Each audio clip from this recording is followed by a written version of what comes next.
ನಮಸ್ಕಾರ. ನಾನು ಮಾಲಿನಿ ಭಾಸ್ಕರ್. ನನ್ನ ಫುಡ್ ಚಾನಲ್ಗೆ ಸ್ವಾಗತ. ಇವತ್ತು ಎಲ್ಲರೂ ತುಂಬ ಇಷ್ಟಪಡೋ ಒತ್ತು ರೆಸಿಪಿ ಹೇಳ್ಕೊಡ್ತಿದ್ದೀನಿ. ಇದಕ್ಕೆ ನಾನೀಗ ಇದರಲ್ಲಿ 2 ಪಾವು ತೊಳೆದಕ್ಕಿ ಹಿಟ್ಟು ಇಟ್ಕೊಂಡಿದ್ದೀನಿ. ಇದರಲ್ಲಿ ಅದೇ ಅಳತೆಗೆ 2 ಪಾವು ನೀರು ಹಾಕಿದ್ದೀನಿ. ಈಗ ಅದಕ್ಕೆ ಸ್ವಲ್ಪನೇ ಉಪ್ಪು ಹಾಕ್ತಿದ್ದೀನಿ. ಜಾಸ್ತಿ ಬೇಕಿಲ್ಲ, ಯಾಕೆಂದರೆ ಆಮೇಲೆ ನಾವು ಮಸಾಲೆ ಸೇರಿಸ್ತಾ ಉಪ್ಪಿರುತ್ತೆ ಅದರಲ್ಲಿ. ಆಮೇಲೆ 2 ಸ್ಪೂನು ಎಣ್ಣೆ ಹಾಕ್ತಾಯಿದ್ದೀನಿ. ಇದು ಕುದಿಯೋ ಅಷ್ಟರಲ್ಲಿ ನಿಮಗೆ ತೊಳೆದಕ್ಕಿ ಹಿಟ್ಟು ಹೇಗೆ ಮಾಡೋದು ಅಂತ ಹೇಳ್ಕೊಡ್ತೀನಿ. ಅಕ್ಕಿನ ಚೆನ್ನಾಗಿ 3-4 ಸಲ ತೊಳೆದ್ಬಿಟ್ಟು ಅದನ್ನು ಚೆನ್ನಾಗಿ ಬಸಿ ಹಾಕಿಬಿಟ್ಟು ಒಣಗಿ ಹಾಕಬೇಕು. ಆ್ಯಕ್ಚುಲಿ ಎಲ್ಲ ಕಾಟನ್ ಬಟ್ಟೆ ಮೇಲೆ ಒಣಗಿ ಹಾಕ್ತಾರೆ. ಆದರೆ ಮೋಡ ಕವಿದ ವಾತಾವರಣ ಇದ್ದಾಗ ಚಳಿಗಾಲದಲ್ಲಿ ಅದೇನಾಗುತ್ತೆ ಅಂದರೆ ಒದ್ದೆನ ತೇವ ಇಲ್ಲ ಕಾಟನ್ ಹೀರ್ಕೊಳ್ಳುತ್ತಲ್ಲ, ಅದು ತುಂಬ ಲೇಟ್ ಆಗುತ್ತೆ ಒಣಗೋದು. ಅದು ಅಕ್ಕಿ ಒಣಗೋಕ್ಕೂ ಸಹಾಯ ಮಾಡಲ್ಲ ಅದು ಬೇಗ. ಅದಕ್ಕೆ ಸಿಂಥೆಟಿಕ್ ಸೀರೆ ಮೇಲೆ ಚೆನ್ನಾಗಿ ಶುಭ್ರವಾಗಿ ಒಗೆದಿಟ್ಕೊಂಡಿರೋ ಸಿಂಥೆಟಿಕ್ ಸೀರೆ ಮೇಲೆ ಅಕ್ಕಿನ ಒಣಗಾಕಿ 4-5 ದಿವಸ ಚೆನ್ನಾಗಿ ಒಣಗಲಿ. ಅದು ಅವಾಗವಾಗ ಕೈ ಆಡಿಸ್ತಾ ಇರಿ. ಅದು ಚೆನ್ನಾಗಿ ಒಣಗಿದ ಮೇಲೆ ಫ್ಲೋರಿಂಗ್ ಮಿಲ್ಲಿಗೆ ತೊಗೊಂಡೋಗ್ಬೇಕು. ಅಲ್ಲೂ ಅಷ್ಟೇ ಇದನ್ನು ಹಾಕ್ತಾ ಅಕ್ಕಿನ ಅದರಲ್ಲಿ ಗೋಧಿ ಅಥವಾ ರಾಗಿಗೆ ಬೇರೆ ಮೆಷಿನ್ ಇರುತ್ತೆ ಒಂದೊಂದು ಕಡೆ, ಅಕಸ್ಮಾತ್ ಇದೇ ಇದ್ದರೆ ಜೋಳ ಈ ಥರ ಹಾಕಿಬಿಟ್ಟು ಈ ಅಕ್ಕಿ ಹಾಕಿದರೆ ಅದು ಚೆನ್ನಾಗಿ ಬರೋಲ್ಲ. ಒತ್ತು ಶಾವಿಗೆ ಆಗಲಿ ಅಥವಾ ಕೋಡುಬಳೆ ಮಾಡಬೇಕಾದ್ರಾಗಲಿ ಚೆನ್ನಾಗಿ ಬರೋಲ್ಲ. ಅದಕ್ಕೆ ನೀವೇನು ಮಾಡಿ ಅಂತಂದರೆ ಒಂದು ಅರ್ಧ kg ಅಕ್ಕಿನ, ತಿಂಡಿ ಅಕ್ಕಿನ ಮುಂಚೆ ನೀವು ಹಾಕಿಸಿ, ಇದು ತೊಳೆದಕ್ಕಿ ಹಾಕೋಕ್ಕೆ ಮುಂಚೆ ಅದು ನೀವು ರೊಟ್ಟಿಗೆ ಇದಕ್ಕೆ ಉಪಯೋಗಿಸ್ಕೋಬೋದು. ಮುಂಚೆ ಅರ್ಧ kg ಅಕ್ಕಿ ಹಾಕಿಸ್ಬಿಟ್ಟು ಅದರ ಮೇಲೆ ಈ ತೊಳೆದಕ್ಕಿನ ಹಾಕಿ ಚೆನ್ನಾಗಿ ಒಣಗಿರಲಿ. ಇಲ್ಲದೇ ಇದ್ದರೆ ಸ್ಮೂತಾಗಿ ಬರೋಲ್ಲ ಹಿಟ್ಟು. ಆಮೇಲೆ ಆ ಹಿಟ್ಟು ತುಂಬ ಬಿಸಿಯಾಗಿರುತ್ತೆ. ಫ್ಲೋರಿಂಗ್ ಮಿಲ್ಲಿಂದ ಸೀದಾ ಬಂದುಬಿಟ್ಟು ಅದನ್ನು ಚೆನ್ನಾಗಿ ಹರಡಿ ಒಂದು ಪರಾತ ಅಥವಾ ಅಕ್ಕಿ ಚೀಲ ಇರುತ್ತಲ್ಲ ಅದರ ಮೇಲೆ ಚೆನ್ನಾಗಿ ಒಂದು 5-6 ಗಂಟೆ ಕಾಲ ಚೆನ್ನಾಗಿ ಒಣಗಲಿ ಅದು.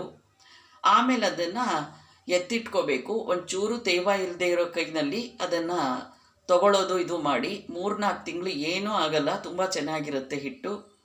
ಈಗ ನೋಡಿ ನಾನು ಆ ಥರ ಎಲ್ಲ ಮಾಡಿ ಇಟ್ಕೊಂಡಿದ್ದೀನಿ. ಈಗ ನೀರಿಟ್ಟಿದ್ದೀನಿ, ಇನ್ನೇನು ಕುದಿಯೋಕ್ಕೆ ಆಗ್ತಾಯಿದೆ.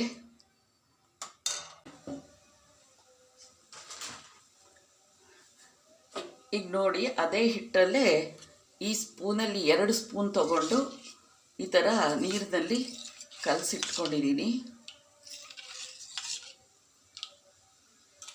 ಕುದಿ ಬಂದ ತಕ್ಷಣ ಹಾಕೋಣ.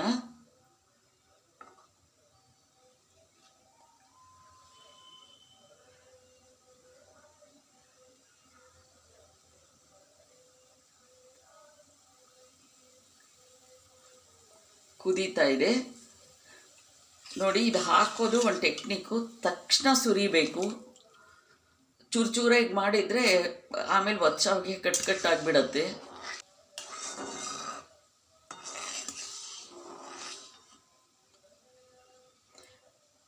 ಈಗ ಸಿಮ್ ಮಾಡಿಬಿಡ್ತೀನಿ.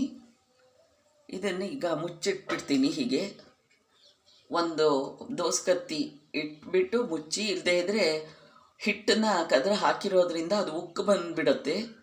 ಹೀಗಿಟ್ಬಿಟ್ಟು ಸಿಮ್ ಮಾಡಿ ನೋಡಿ. 1/4 ಗಂಟೆಯಿಂದ 20 ನಿಮಿಷ ಚೆನ್ನಾಗಿ ಕುದೀತಾ ಇತ್ತು. ಈಗ ಹಿಟ್ಟನ್ನು ಹಾಕ್ತಿದ್ದೀನಿ. ಹೀಗೆ ನೋಡಿ, ಹಿಟ್ಟು ಕಲಸಿದ ಮೇಲೂ ಹೀಗೆ ಉದುದ್ರಾಗಿರಬೇಕು. ಫುಲ್ ನಾವು ಚಪಾತಿ ಹಿಟ್ಟು ಕಲಿಸ್ದಂಗೆ ಇದು ಮಾಡ್ದಂಗೆ ಆ ಥರ ಫುಲ್ ಕಲಿಸ್ದಂಗೆ ಆಗಿರಬಾರ್ದು. ಈ ಥರ ಉದುದ್ರಾಗಿರಬೇಕು. ಈಗ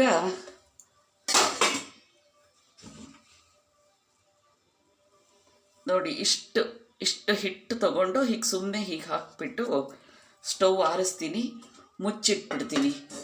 ಇದಿನ್ನು ಆರೋ ತನಕ ಅದ್ರ ಪಾಡಿಗೆ ಅದನ್ನು ಬಿಟ್ಬಿಡೋಣ. ಫುಲ್ ಆರಿದ ಮೇಲೆ ಅದನ್ನು ಚೆನ್ನಾಗಿ ನಾದಬೇಕು. ಆರಲಿ, ಆಮೇಲೆ ನಾದೋಣ. ಈಗ ನೋಡಿ ಹಿಟ್ಟು ಫುಲ್ ಆರಿದೆ. ಈಗ ನೀರು ಹಾಕ್ಕೊಂಡು ಚೆನ್ನಾಗಿ ನಾದಬೇಕು.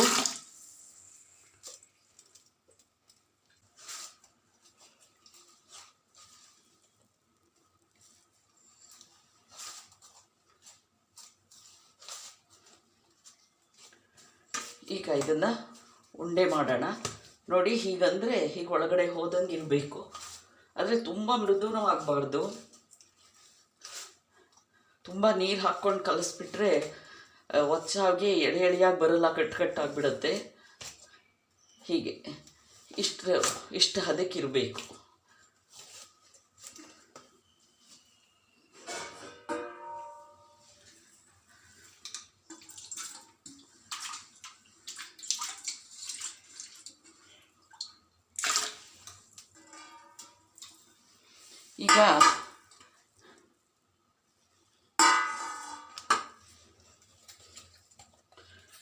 ಈಗ ಇದನ್ನು ಉಂಡೆ ಮಾಡೋಣ.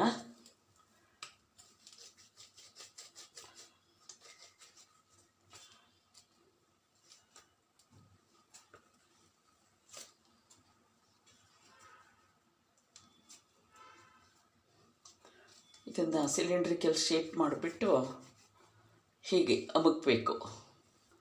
ಹೀಗಿಡೋಣ, ಒಂದರ ಪಕ್ಕ ಒಂದು. ಕುಕ್ಕರ್ಗೆ ಸ್ವಲ್ಪ ಜಾಸ್ತಿ ನೀರು ಹಾಕಿಬಿಟ್ಟು ಇದನ್ನು ಅಷ್ಟೇ 20-25 ನಿಮಿಷ ಬೇಯಿಸಬೇಕಾಗುತ್ತೆ.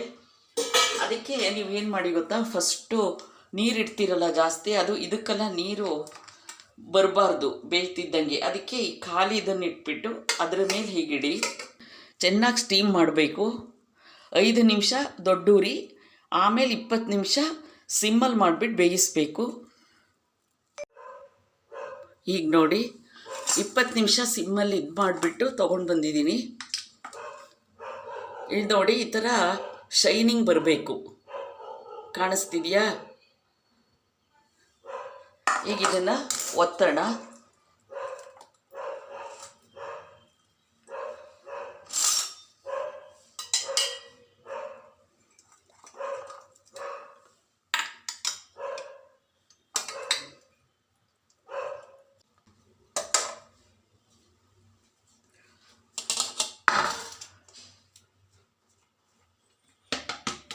ನೋಡಿ, ಒತ್ತಿದ್ದಾಗಿದೆ.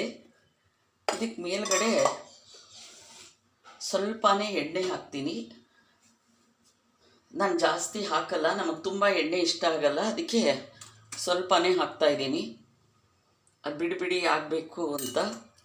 ಆಮೇಲೆ ಈಗ ಇದು ಆರಕ್ಕೆ ಬಿಟ್ಬಿಡೋಣ, ಒಂದು 10-15 ನಿಮಿಷ ಆರಕ್ಕೆ ಬಿಟ್ಬಿಟ್ಟು ಈಗ ಮಸಾಲೆ ರೆಡಿ ಮಾಡ್ಕೊಳ್ಳೋಣ. ಇದಕ್ಕೆ ನಾನಿವತ್ತು ಕಾಯಿ ಸಾಸಿವೆ ಮಾಡ್ತಾಯಿದ್ದೀನಿ. ದೊಡ್ಡ ಮುಷ್ಟಿ, ಇನ್ನೊಂದು ಸ್ವಲ್ಪ ತೆಂಗಿನಕಾಯಿ ಹಾಕ್ತಾಯಿದ್ದೀನಿ.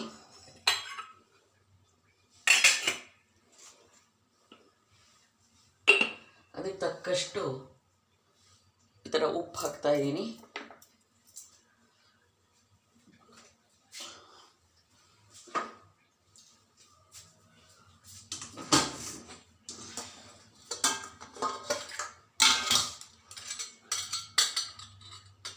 ಇಷ್ಟು ಅರಿಶಿನ, ಇಷ್ಟು ಕಾಣಿಸ್ತಿದೆ, ಇಷ್ಟು ಸಾಸಿವೆ ಹಾಕ್ತಾಯಿದ್ದೀನಿ.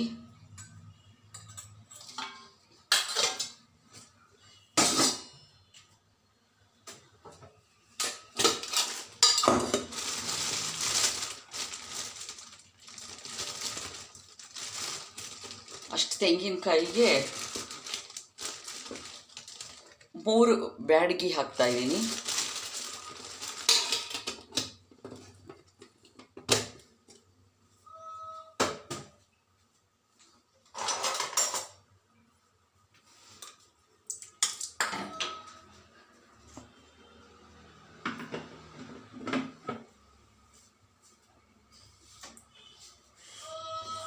ಆಮೇಲೆ ಇದಕ್ಕೆ 1 ಸ್ಪೂನ್ ಸಕ್ಕರೆ ಹಾಕ್ತಾಯಿದ್ದೀನಿ.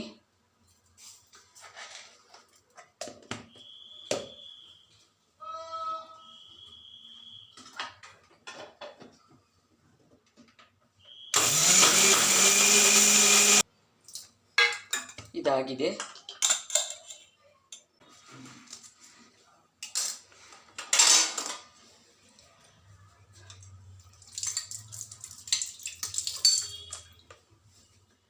ಇದನ್ನು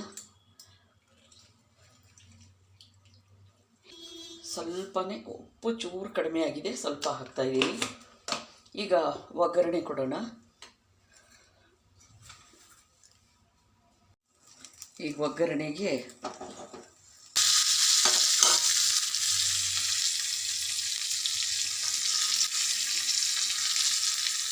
ಕರಿಬೇವು ಸೊಪ್ಪು ಚೆನ್ನಾಗಿ ಕ್ರಿಸ್ಪ್ ಆಗಲಿ, ಅಲ್ಲಿ ತನಕ ಇಟ್ಕೊಂಡ್ಬಿಟ್ಟು ಈಗ ಇದನ್ನು ಕಾಯಿ ಸಾಸಿವೆದು ಚಟ್ನಿ ಮಾಡಿ ಇಟ್ಕೊಂಡಿದ್ದೀನಲ್ಲ ಅದಕ್ಕೆ ಹಾಕ್ತಾಯಿದ್ದೀನಿ. ಈಗ ಒಂದು ಸ್ವಲ್ಪ ಇದರಲ್ಲಿ ಕಲಿಸ್ತೀನಿ, ಇನ್ನೊಂದು ಸ್ವಲ್ಪ ನಿಂಬೆಹಣ್ಣಿಂದು ಒಚ್ಚಾವಿಗೆ ಮಾಡ್ತಾಯಿದ್ದೀನಿ. ಅದಕ್ಕೆ ಸ್ವಲ್ಪ ಎಣ್ಣೆ ಹಾಕ್ಕೊಂಡು ಈ ಒಚ್ಚಾವಿಗೆ ಮೇಲೆ ನೇರವಾಗಿ ಹಾಕೋಣ, ಆರಿದ್ರೆ ಈಗ ಕಲಸೋಣ.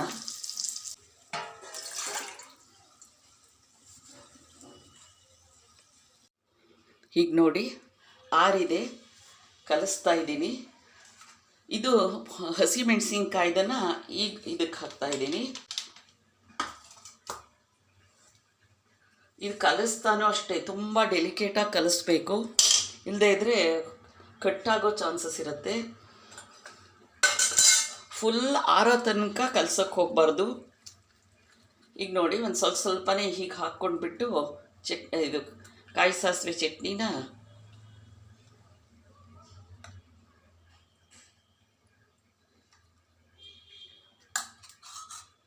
ನೋಡಿ ಮೆಲ್ಲಕ್ಕೆ ಹೀಗೆ ಎಳೆ ಎಳೆ ಬಿಡಿಸ್ಕೊಂಡು ಹೀಗೆ ಮೆಲ್ಲಕ್ಕೆ ಕಲಿಸ್ಬೇಕು.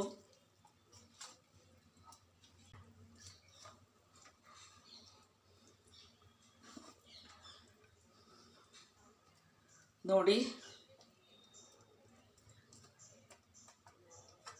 ಎಷ್ಟು ಉದ್ದಕ್ಕೆ ಬಂದಿದೆ ಅಂತ, ಇನ್ನೂ ಬರ್ತಾನೇ ಇದೆ ನೋಡಿ.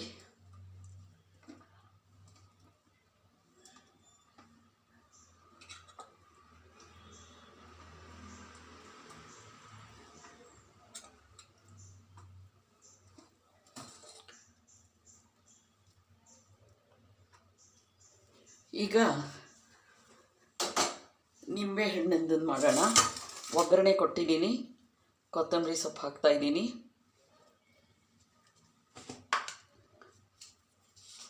ಇದಕ್ಕೆ ಸ್ವಲ್ಪ ಉಪ್ಪು ಹಾಕ್ತಾಯಿದ್ದೀನಿ.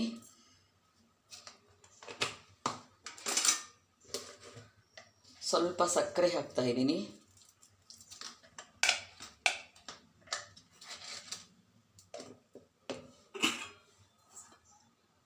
ತೆಂಗಿನಕಾಯಿ ಇಷ್ಟು ಹಾಕ್ತಾಯಿದ್ದೀನಿ.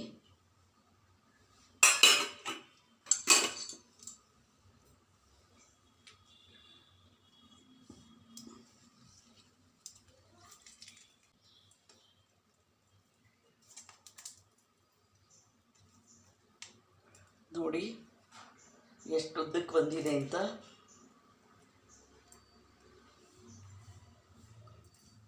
ನಾನು ಒಂದ್ಸಲಿ ಉಂಡೆ ಹಾಕಿ ಒತ್ತಿರೋದು ಎಷ್ಟು ಉದ್ದ ಇದೆಯೋ ಅಷ್ಟು ಉದ್ದನೂ ಇದೆ, ಚೂರು ಕಟ್ಟಾಗಿಲ್ಲ.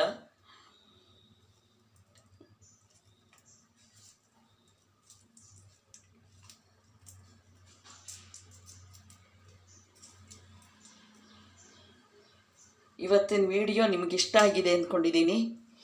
ಕೊನೆ ತನಕ ನೋಡಿದ್ದಕ್ಕೆ ತುಂಬ ಧನ್ಯವಾದಗಳು. ಏನಾದರೂ ಅನುಮಾನ ಇದ್ದರೆ ನನಗೆ ಕೇಳಬಹುದು ನೀವು. ಸಬ್ಸ್ಕ್ರೈಬ್ ಆಗಿ, ಅಕಸ್ಮಾತ್ ಆಗದೇ ಇರೋರು, ಫಸ್ಟ್ ಟೈಮ್ ನೋಡ್ತಾ ಇರೋರು ಪ್ಲೀಸ್ ಸಬ್ಸ್ಕ್ರೈಬ್ ಆಗಿ. ನೋಡಿದ್ದಕ್ಕೆ ವಿಡಿಯೋನ ಧನ್ಯವಾದಗಳು. ಇದು ಸ್ವಲ್ಪ ಲಾಂಗೇ ಇದೆ, ಏನೂ ಮಾಡೋಕ್ಕಾಗಲ್ಲ, ಆದಷ್ಟು ನಾನು ಇದಾಗಿ ತೋರಿಸಿದ್ದೀನಿ. Thank you.